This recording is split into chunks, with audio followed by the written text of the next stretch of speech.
കൊല്ലാട പാലത്തിനടുത്ത് എന്നും തിക്കും ഗതാഗത കുരുക്കുമാണ്. ഇതൊരു ടൗണൊന്നുമല്ല, ആകെയുള്ളത് ഒരു പെട്ടിക്കട മാത്രം. അവിടുത്തെ പരിപ്പുവടയുടെ രുചി ആസ്വദിക്കാൻ എത്തിയവരുടെ തിരക്കാണ് ഇവിടെ അനുഭവപ്പെടുന്നത്. കൊല്ലാടയിലെ കുഞ്ഞുമൊയ്തീന്റെ ചായക്കടയും അവിടെയുള്ള പരിപ്പുവടയും അത്ര കണ്ട് ഫേമസ് ആണ്.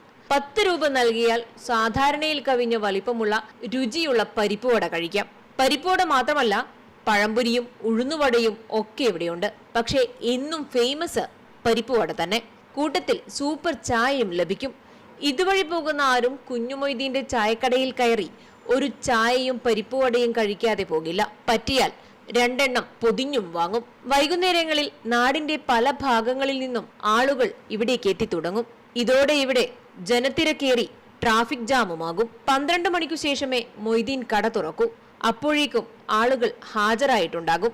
നാട്ടുകാർക്കൊക്കെ വൈകുന്നേരത്തെ ചായയുടെ പലഹാരം ഇവിടുന്ന് തന്നെ. വീട്ടിൽ ചായ തിളക്കുമ്പോഴേക്കും ചൂട് പരിപ്പുവട വാങ്ങിവരാം.